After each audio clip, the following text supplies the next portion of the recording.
So the floor is yours. Okay. Good morning, everyone, and welcome to a new webinar organized by the thematic partnership S3P on traceability and big data in the agri-food value chain. My name is Mar Cátedra, and together my colleague Armando Martinez, who cannot attend today this webinar, we're both technical coordinators of this partnership that is led by the Regional Ministry of Agriculture, Livestock, Fisheries and Sustainable Development of the Spanish region of Andalusia. Today, we're going to discover the lessons learned that the participants of the Interreg project Regions for Food have accumulated since 2018.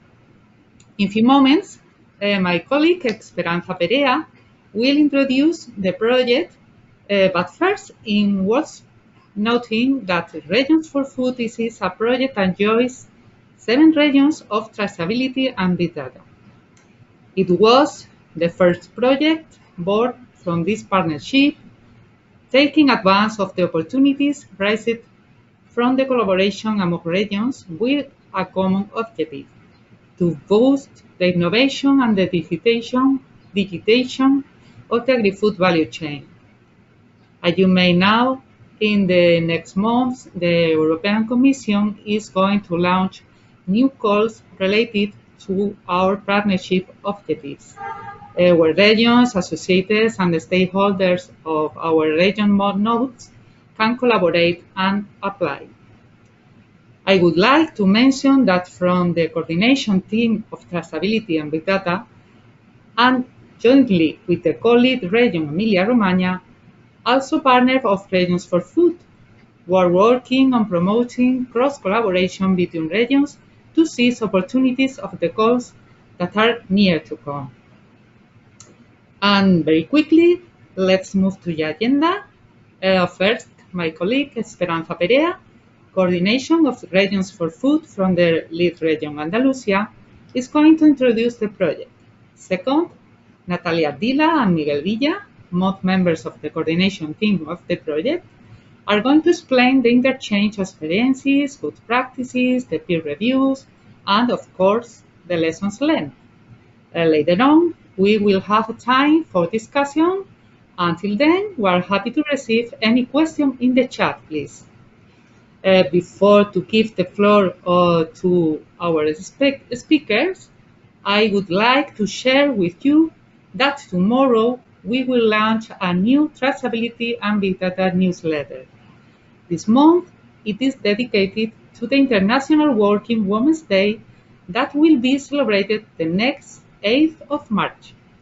I encourage you to subscribe and read the interesting articles that colleagues of the partnership have prepared sharing these experiences. And now it is time to give the floor to Esperanza. Esperanza, the floor is yours.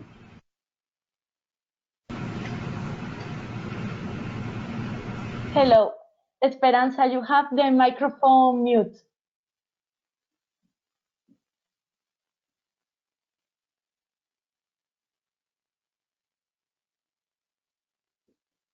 Esperanza. It's fine now? Okay. Okay. We can hear you perfect. Okay. So I move the presentation. Okay, thank you very much, Maria Jose. Thank you very much, Mar, for your presentation. And good morning, everybody. It's a pleasure to share with you this webinar. And now, if you can put the presentation bigger, is possible? Okay. Just a short introduction of the Interreg Europe program. It's focused on the improvement of regional policies and programs. Any action developed with financial support from Interreg Europe must fall into one of the 4 categories. You can see this in this slide, the category. Region for Food project has been approved under the research and innovation category. I would like to highlight as you know, that this project arose as a proposal within the partner regions Smart Specialization Strategy RE3, where innovation and the ICT sector are key factors, and where the thematic partnership in traceability and big data has been framed since 2017. Next, please. With 1 million and half euro budget and 5-year duration, 7 partners are working together with the regions for food project to improve regional policies instruments.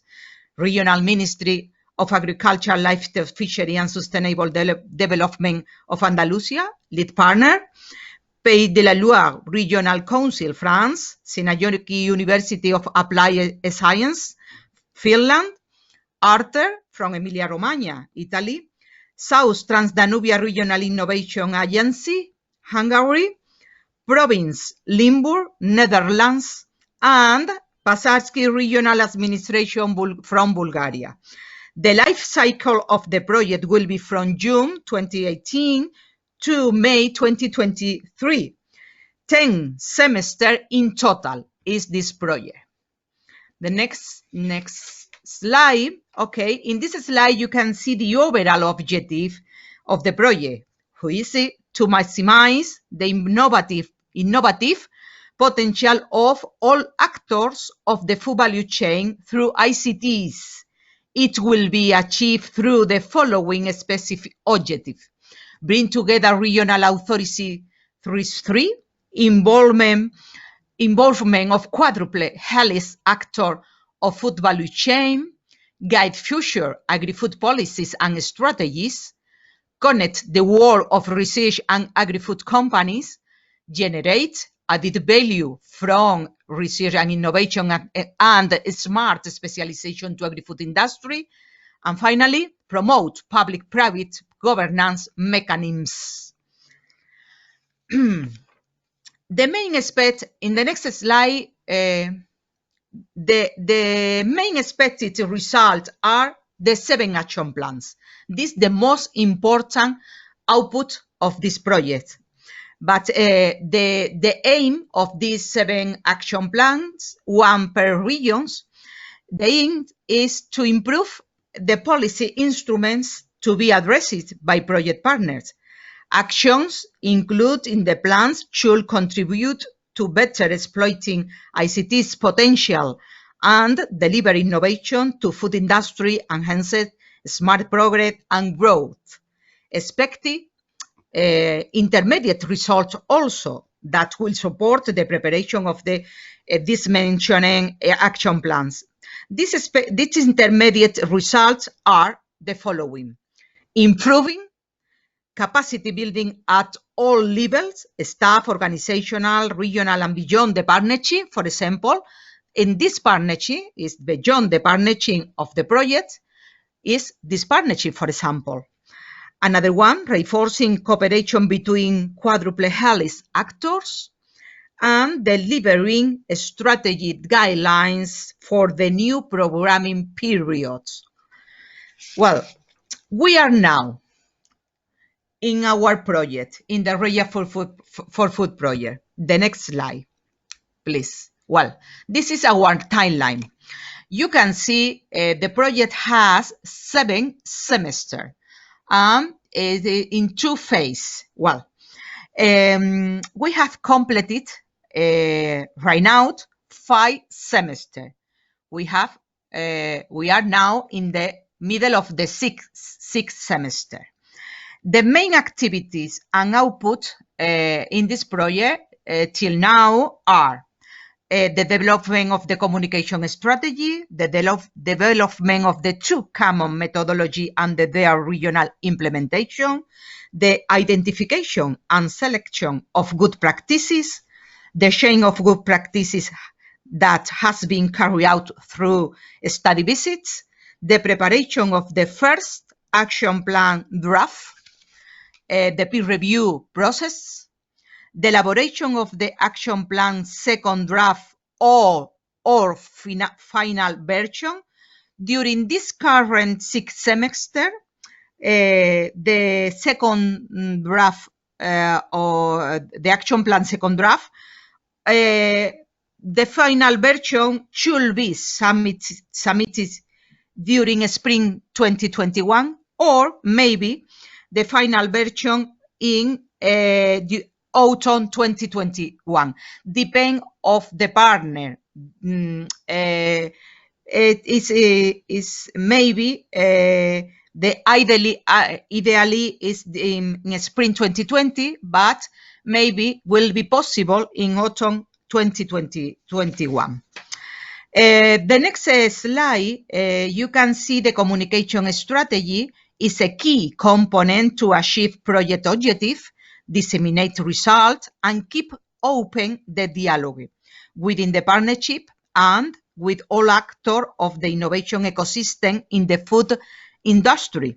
It's covered both internal and external communication to optimize the potential impact of knowledge exchange in the improvement of policies addresses.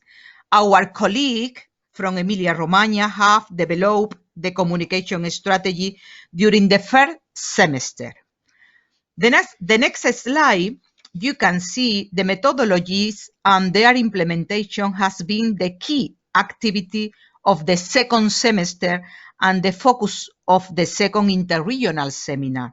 The two methodologies are the need and barrier to the digitization of the agri-food value chain, and the second one is the regional catalog of data and technologies, as well as the development of a map of the sector relational capacity in each region, allow the region to know the data and technologies state of art in their region, and also to make recommendation for their improvement in each one of them and at project level.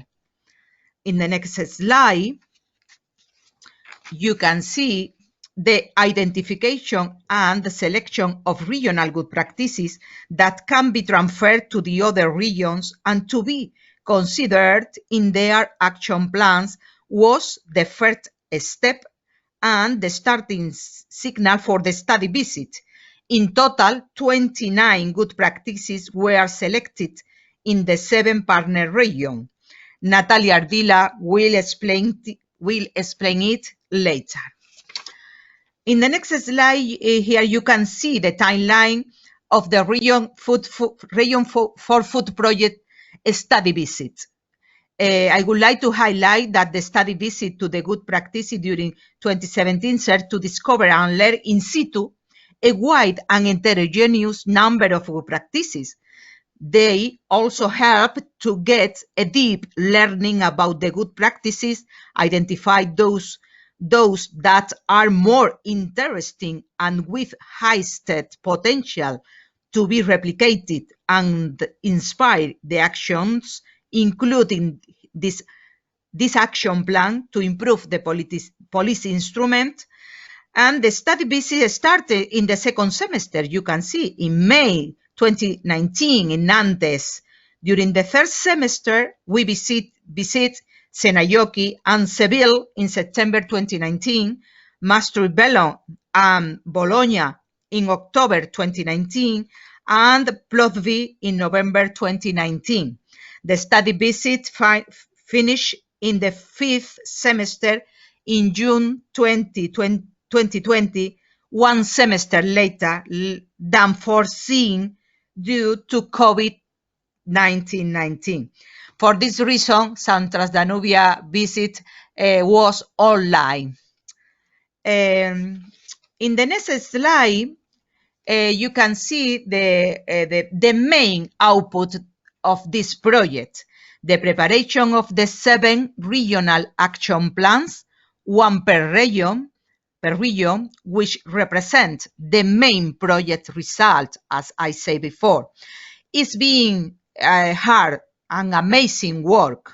I would like to highlight that it is produced by each region and represents a document that provides the details on how lessons learned from cooperation will be implementing implemented in order to improve the policy instrument addressed within the region.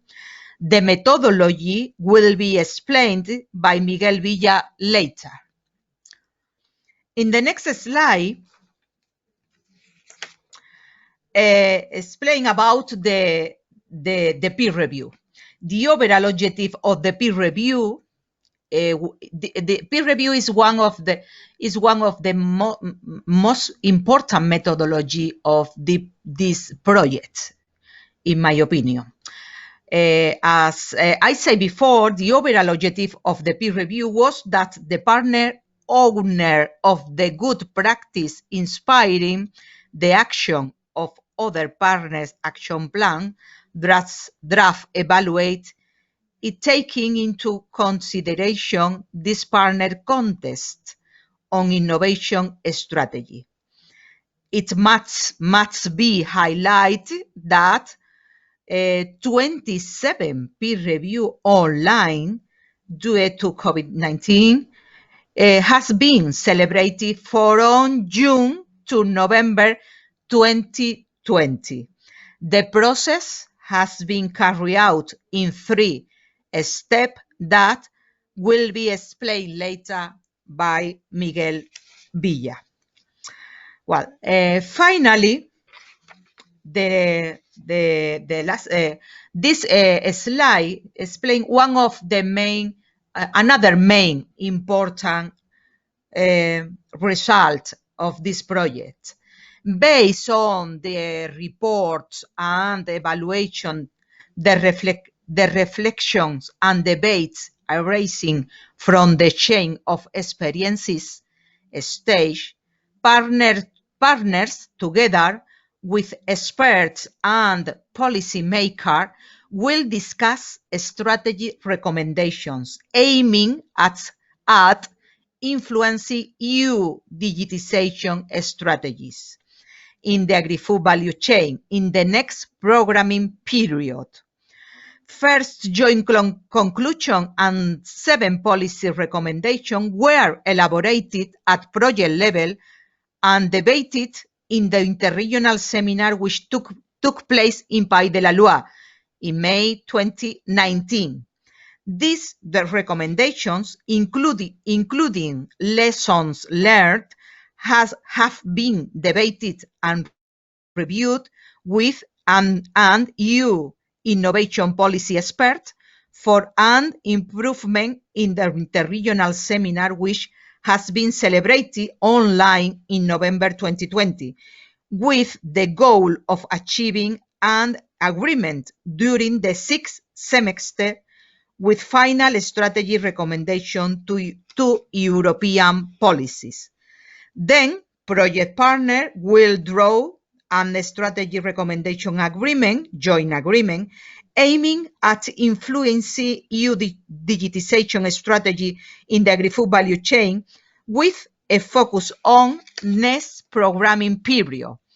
We are searching for an attitude change of policymaker competence in the food industry to promote public-private governance mechanisms in order to persuade them to include action plan measures in future policies. The joint agreement will be disseminated in the final dissemination event of the project in 2023 and also in events at partner regional level and other events at EU level where partners participate, as for example this one. Okay, that's all from me. Thank you very much for your attention. And now I give the floor to Natalia Ardila. She's going to explain the good practices and the Interreg Europe Learning Platform. Thank you very much. Thank you, Esperanza. And now I'm going to give the floor to Natalia. Natalia, I give you the roles as presenter. Okay. So you can start sharing your screen. Okay. Hello everyone. I would like to say hi to our project partners, which are with us today, such as Anemic, Salt, I have seen Lucy and Gergana, I think you're over there. So I would like to say thank you for sharing with us this morning, because we are not going to say anything that you don't already know about. But thank you anyway. So I guess you can now see my screen. Is it so? No yet. Not yet? No. Now, yes. Now? Okay. Yes. Okay, so in my presentation, I am going to explain some more about the lessons learned regarding the good practices. Esperanza has already said that we have identified in the frame of the project 29 good practices that you can see here. All project partners did this through the implementation of the methodology, achieved the identification of 29 good practices, which were later visited in each region, except for, unfortunately, in Hungary, where only an online visit could take place. And there's one thing regarding the good practices. It's how we capitalize this learning from the identification of the good practices. The Inter-Europe program, which is of course where the project is inserted, has a platform, the Policy Learning Platform, which is an action offered by the Inter-Europe program to offer learning, or to boost learning and capitalization of practices, or different practices, from regional development policies at many different levels. The platform, even though it is in the frame of the Inter-Europe program, it's open to all policy makers in Europe, whether or not they are participating in an Inter-Europe project, which are managing authorities of a structural funds program, regional and local authorities, and also agency, institutes, private non-profit agents, etc., such as the audience which are today with us. The Policy Learning Platform is a space for continuous learning, where the community of policymakers in Europe can tap into the know-how of experts and peers. And it aims to help policymakers to find solutions and improve their policies by exchanges with experts and with peers. Here you have more information about the Policy Learning Platform. Actually, it contains, we can say, it has 4 features. For one side, you can obtain expert support, getting personalized advices on your regional challenges. You may be part of a community of a European network of policymakers, so peers. Also, it is a knowledge hub where you can learn according to your needs. And finally, it contains a good practices database, which serves to get inspiration and also to inspire others. If you want to register to the Policy Learning Platform, because as I said, it is open to all policymakers in Europe, you have to go to Inter-Europe Program network and then registration. What we wanted to talk about is the good practice database, where the Reduce for Food project has some impact. How does it work? Well, actually, the rationale behind the good practice database is that as you may all participate in different European projects, where the identification of good practice is a normal action within the frame of the projects, but what happens often is that this knowledge, these findings of good practices remain in the frame of the projects, and they are not capitalized, they are not known by any other policymakers or agents which may do a good use of this. So the Policy Learning Platform comes to actually complete this service, because it is a way to capitalize these findings of good practices throughout Europe, and of course making this knowledge accessible to everyone. The good practices can be found all across Europe, because what in one region may be considered as a good practice, in another region may be considered as something very, very normal. So, of course, to be considered a good practice, the policy learning platform has policy officers who assess them and then validates them as optimal for the platform according to their standards. They have to be, they have to have learnings which are, which may be of interest to different regions in different scopes all across Europe. So, in terms of the Regions for Food project, our experience, we have, as I said before, we have identified 29 good practices, and then we have uploaded them to the project's website, so they are visible to all the persons who can who go to our project's website, and then they have been assessed by the policy learning platform policy officers. What has happened? Well, actually, 4 of them has been removed. We have been asked to remove them. Why? Because the policy officers consider that they are not suitable to be considered as a good practice. So it's actually a good thing, because we may think that they are replicable in other regions, but maybe they are not, so it's not a bad thing. Then we have 8 good practices who have actually been approved, so considered as a good practice in the European sense. 4 of them are under validation to yes or not be included in the policy learning platform, but in any case they have been approved as good practices of the Regions for Food project, and 2 of them actually are confirmed and published in the policy learning platform, so they have the label of European standard qualities. And these are 2 actually Andalusian good practices.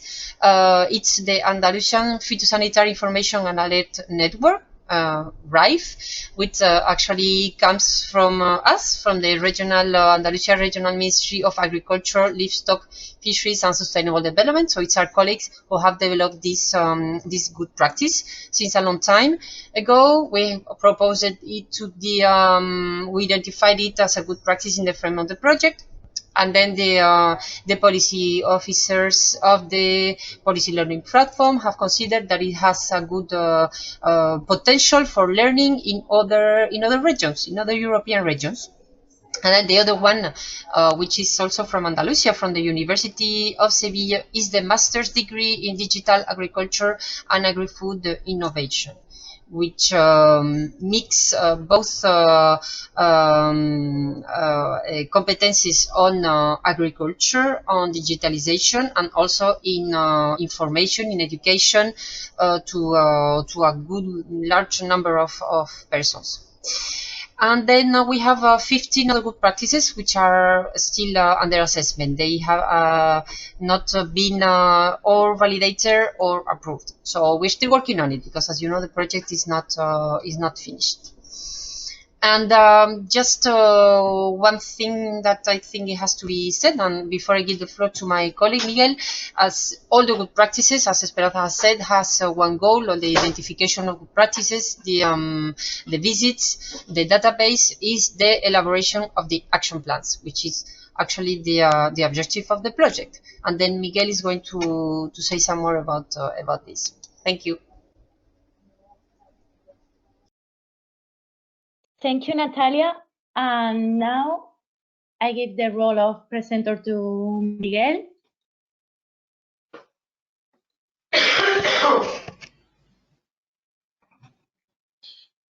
Hello, Miguel. Hello, good morning, everyone. I'm going to share my screen. 1 second.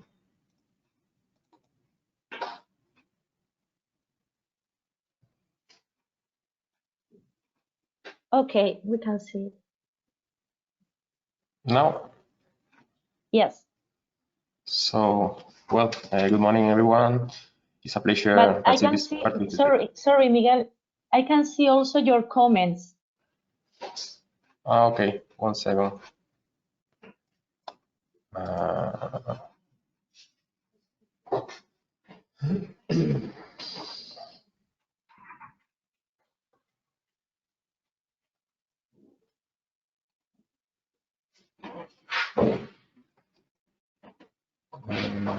Now? Okay. Everything okay? Now, yes. Yeah. Sorry. Thanks. So, No good problem. morning, everyone. My name is Miguel Manuel Villa. I'm a member of the Region for Food Coordination team.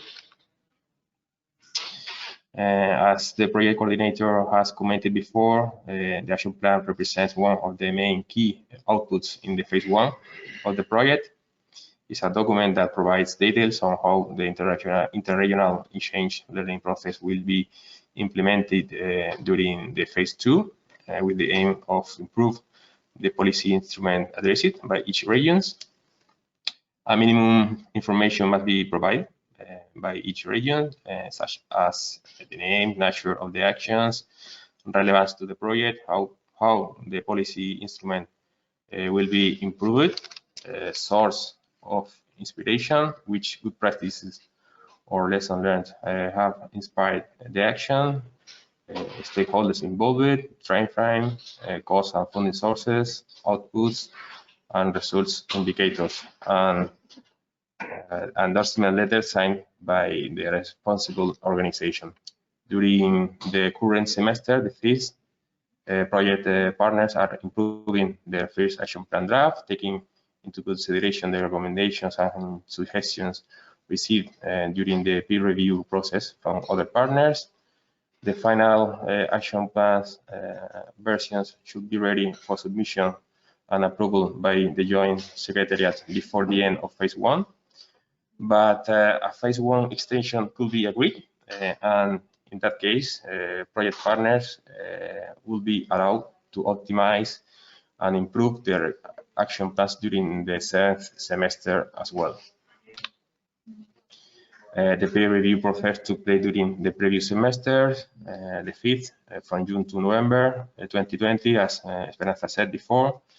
The goal was to review partners' action plans by other partners who inspired at least one of the action included in the first action plan draft in order to give recommendations and suggestions of improvement, taking into consideration the experience of the key agents and stakeholders involved in the inspiring good practices, and also the regional partners' context and innovation strategy.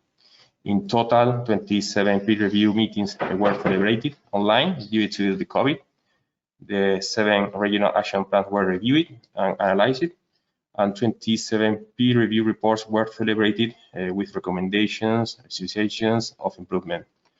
Once received, project partners are in charge of discuss and debate with the regional stakeholders which ones are the most relevant, interesting, applicable to be included in the final action plan version.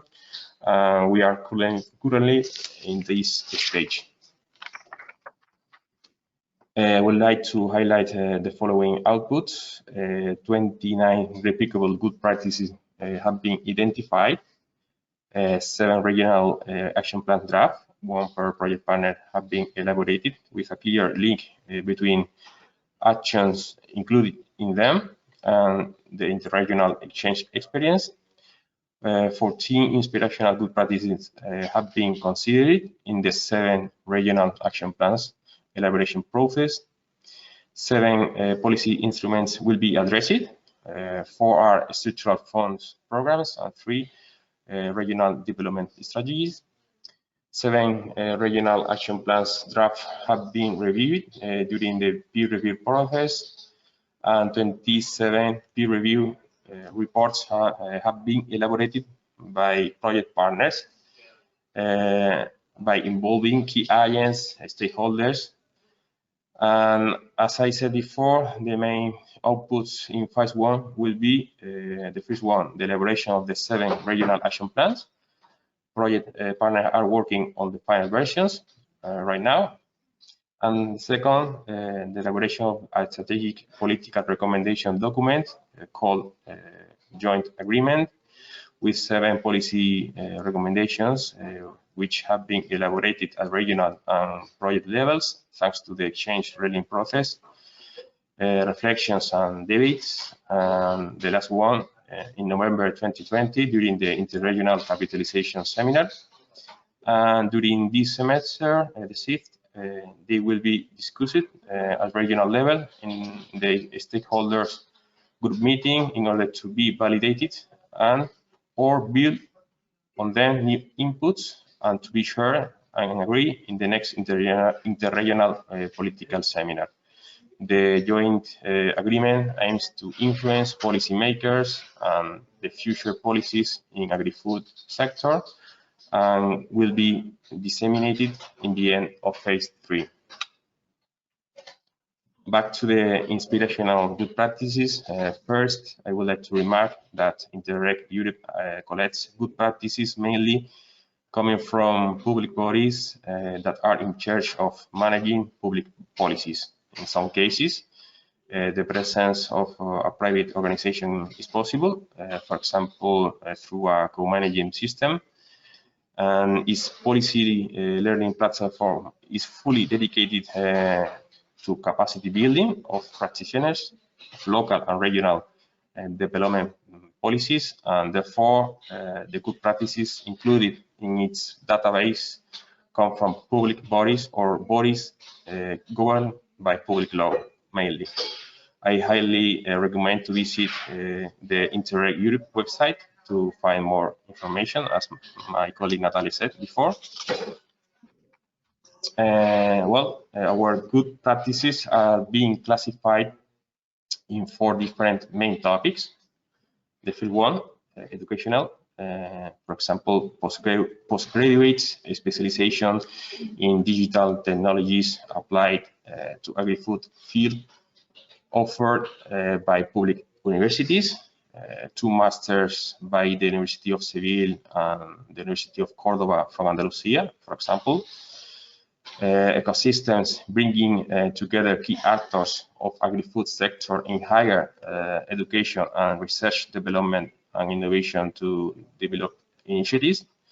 For example, Frami Campus and Food Forum from South Ostrobothnia, Finland, Industry 4.0 Simple Factory Training and the Demonstration Project for Food Industry Companies from South Transdanubia, Hungary, and Demonstration Center of 16+1 Cloud Digital E-commerce Platform for students from Pasasic, Bulgaria.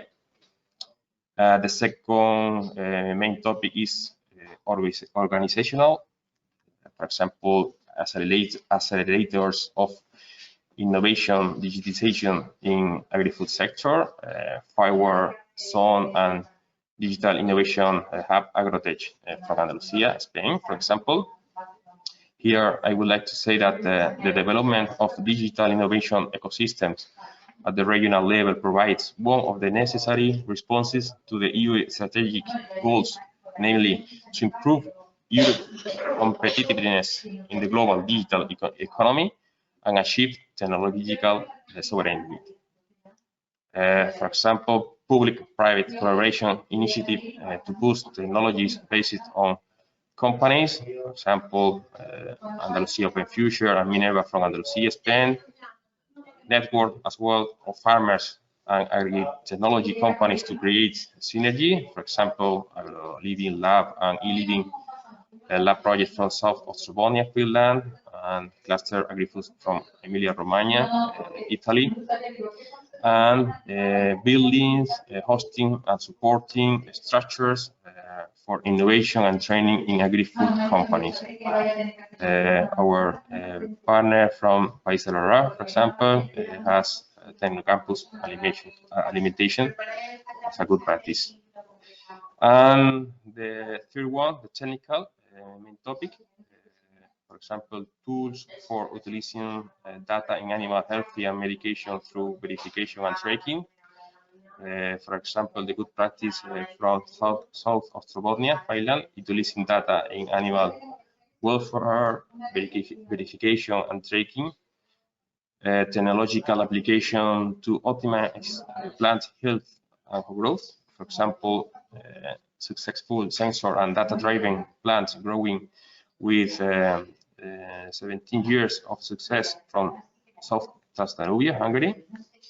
Experimental centers to design predictive model through data collection, analysis, and test digital solutions. For example, Green Tech Lab from Limburg, Netherlands, or also from Limburg, Germania, that develops technology to monitor real-time soil life in the field through algorithms, and automated advice is generated based on the sensor data obtained in combination with weather and location data by using machine learning and artificial intelligence. And the last main topic, legal. For example, places of open debates to suggest, influence new policies and provide solutions for agricultural sectors. Forum S3 from Emilia-Romagna is a very good example. And now I would like to mention two of the good practices which have been approved by the policy officer and published on Regions for Food project website. Both have been inspirational on Region for Food regional action plan elaboration process, and both have a high replication potential for learning and transferring to other European authorities. Both could be classified in the main topics: organizational, educational, and technical. And the first one is Technocampus from the Regional Council of Pays de la Loire, France. It's a building built by the regional government, managed by its agency, and located near labs and professional associations. Brings together different actors who operate in an ecosystem to develop innovation and training initiatives. Offers a place that stimulates the creation and development of synergies and new collaborative projects, for example, startups. There was an investment for the construction of 5 million euros and around 200,000 euros per year needs for operational costs. The funding sources come from the Regional Council, the ERDF, the Nantes Metropolis, and tenants rent. For more information, please visit Technocampus website or contact the Region for Food project managers in Pays de la Loire, Ana Claire, Baranelec. And the second one is the Agro Living Lab and e-Living Lab project from the Sanajoki University of Applied Science in South Ostrobothnia, Finland. It's a network of farmers, researchers in agri-food and ICT companies that seeks to test, validate, and develop digital solutions. It helps farmers to better understand new technology and companies to design new technology easier for farmers, and it provides solutions to real needs directly demanded by farmers. The funding sources come from well, the EARDF funds combined with 900,000 euros for 3+2 years. For more information, please visit the Sanajoki University website or contact the Regional for Food project managers, Zoila Untalaura. So the next slides, I would like to talk about lesson learned linked to the expected results. The first one, the cooperation reinforced, is remarkable. The existing willingness to learn from others and help, representing potential collaboration bridges, and also the identification and selection of project partners good practices with highest potential to be replicated in other regions has represented a very positive and interesting stage of the learning process. The second one is the capacity building support. Project partners are working at all levels, staff, organizational, regional, and beyond the partnership. The S3P Traceability and Big Data is being extraordinary. The high involvement and participation of regional key agents, such as stakeholders, experts, advisors, and staff members. And due to COVID crisis, the personal contact, which represents an essential value, is being limited, affecting a deeper understanding and knowledge about partner real contexts and competencies, and generating difficulties to give more valuable and applicable recommendations among partners. The third one is the strategic guidelines identification. One of the main goals of regions for project is working together to influence change attitude of policy makers and to persuade them to include action plan measures in future policies.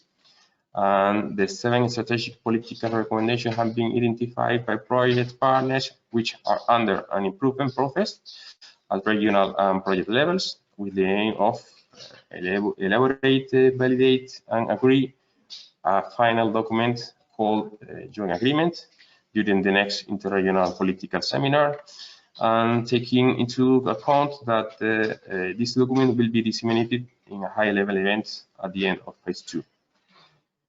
These 7 strategic recommendations are aligned with the S3P Traceability and Big Data Objectives 2.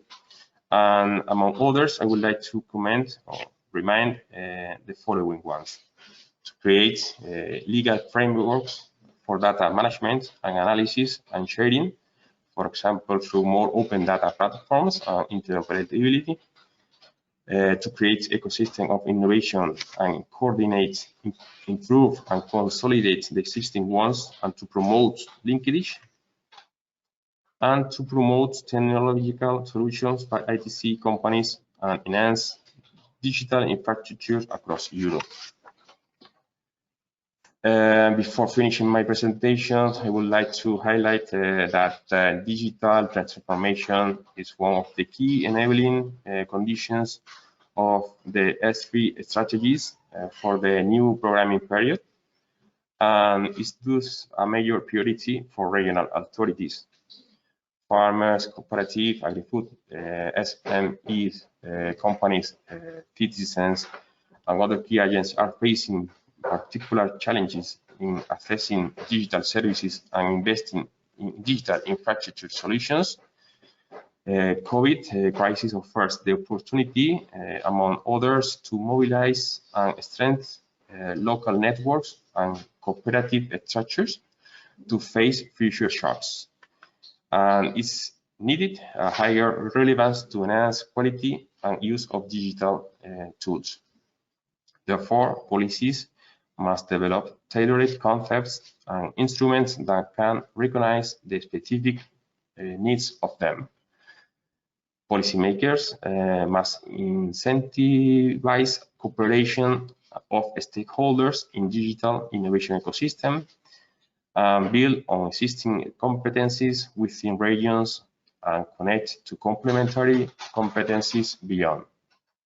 My recommendation is get inspiration from Inter-Europe projects, bring your history into life, and make your results visible. Sure, it will be possible by learning from others and working together. So let's cooperate. Well, if one of the regions for food project partners that is attending this webinar wanted, it would be a great opportunity to share some of the lessons learned from his side. So if not, I will give Maria Jose the floor. So thank you very much. Thank you, Miguel. Well, as Miguel said, if any partner of Regions for Food wants to open the microphone and tell their opinion, it's more than welcome. Yeah, I would like to ask Annemiek or Parmay or Solto. But instead of answering by the chat, Salt, can you please open your camera and your microphone so we can hear from you? Because we have we are lucky to have some of our partners. So please. I was trying to answer to one of the questions, which is your main experience as a region, and I was just trying to write it in the chat. For me, as a region, what I have learned is that there is amazing amount of knowledge to be learned from other regions along Europe, because this project was really conducted in a fantastic way by the lead partner, getting for us from A to Z. What is difficult for me, my region is a government, a regional government, and it is led by politicians. And for me, it is sometimes difficult to explain the importance of this kind of cooperation to politicians who are more focused on what can I show tomorrow, what can I bring to the newspaper, what are short-term results, what are investments, and building an ecosystem. What we are practically doing here, an ecosystem for innovation, is more long-term action. And for me, that is more difficult to get people enthusiastic about that. So that is one thing I wanted to share. It's something I learned from this process. And I think if I would do it again, and now I've learned exactly how it works, I would probably spend more time on communicating within my own political environment to get people more understanding the importance of this project. This is a helpful input. Thank you. Yeah, I think having the stakeholders and the policymakers and the responsible persons from the beginning involved in the project is key for its success. What do you think, Annemiek? Because otherwise, trying to involve them when it has already started, it complicates a lot everything. Ideally, they should be involved since the application, since the writing of the project. So they give their input, so they make the project theirs.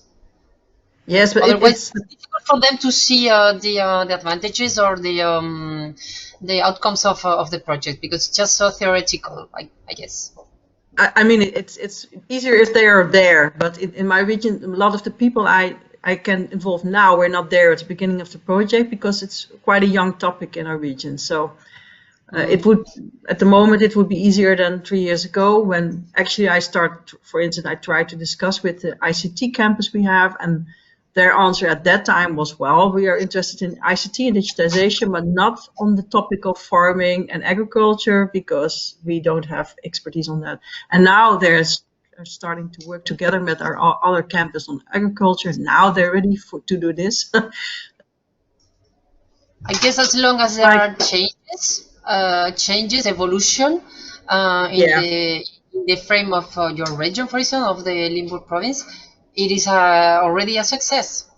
Exactly. So I see it from that point of view. It has helped to create this new connections. If I look back, in the last few months, we have had several very good ICT projects on the cross topic of ICT and agriculture that had not been able to be acknowledged and funded 1.5 years ago if we didn't have had this project. So it's not exactly a result of the project as in the action plan action, as in terms but of there's a lot is happening. A lot is happening. So I'm happy to see what's moving up. Yeah. Thank you, Annemiek. Solto, would you like to share something?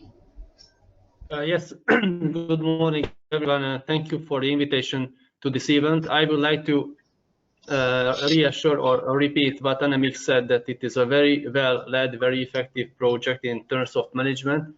And what is more, it is very important that the message and the topic it deals with is a very good one. Let it be a developed region, for example, in Spain or France, or in the Netherlands, or let it be lagging behind regions like ours in Hungary in terms of digitization. I would like to make indeed 3 comments. First one is linked to what Annemiek has said, that she is looking at the project from the managing authority point of view, which is very good, because they are entitled and they have direct access to lots of knowledge and contacts. We are at being a simple agency, we have a different look to the whole process. We are rather seeing ourselves as a kind of bridge makers between the policy and between the farmers. Therefore, our understanding of the digitization process is a bit different. This is reflected in the 2 issues I have shared in the chat box, and this is the main lesson learned in Hungary, at least from this project. The first one is that, as Miguel and Natalia said in detail, this experience exchange process was quite detailed and led to an understanding of the different challenges. The challenge in Hungary is that we should have a kind of cooperation in between the farmers, because they on their own do not see the benefit, do not see the meaning, the value added of digitization. And for this purpose, there should be a kind of common platform, which is the easiest to create by pilot or demonstration projects. We have experienced it has got a meaning. And the second one is that is a capacity building, and it is related to the management of the concerned cooperatives, agri-food companies, and food industry SMEs. That if the leader or the manager of that unit doesn't see the point of why to invest in such solutions, and it will not bring the expected financial result in, if not in the first or on the second year, but in the third or the fourth year, then it will then we can offer them the best IT and digitization solution. They will not take the challenge. They will not invest to that. So this is the two issues I would like to highlight. And thank you once again for the invitation. Thank you for participating actively and sharing also your feedback from your context and your region's point of view. It is each time it's very enriching, because we do know the theory and we do know what we read and everything, but having you in live sharing your livings and your learnings, it's more enriching than many other activities that we do.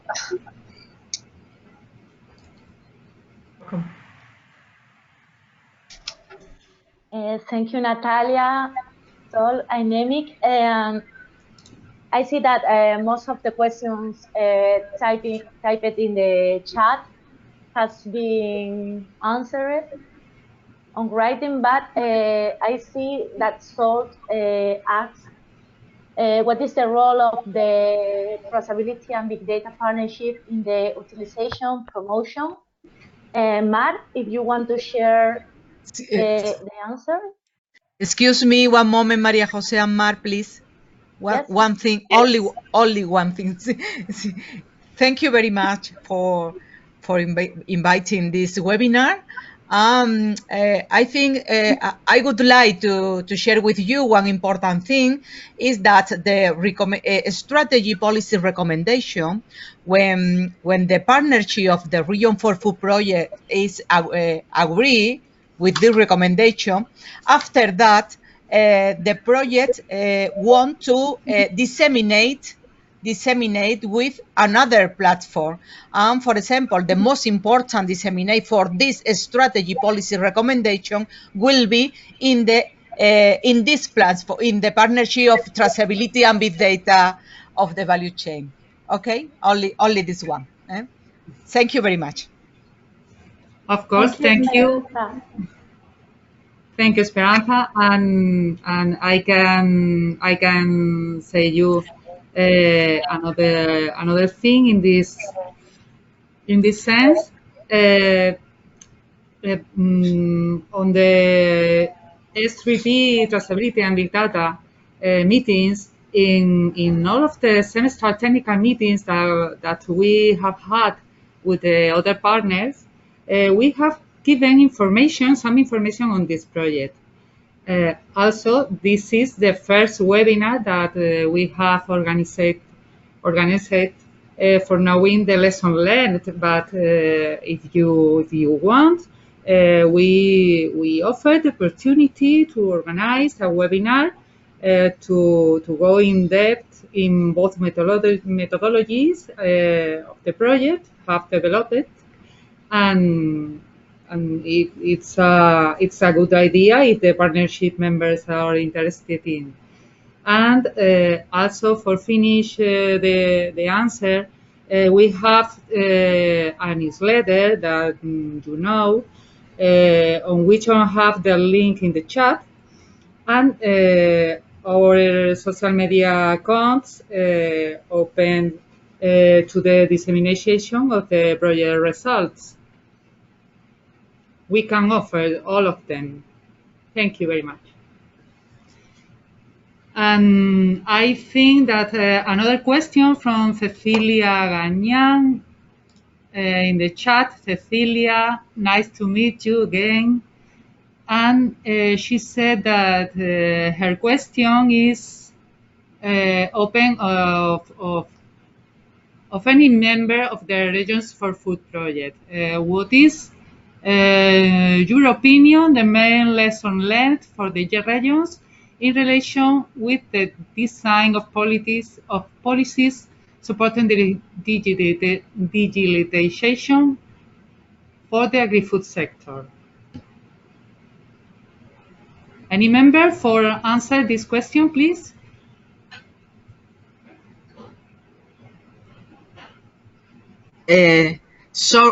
Excuse me, Mark.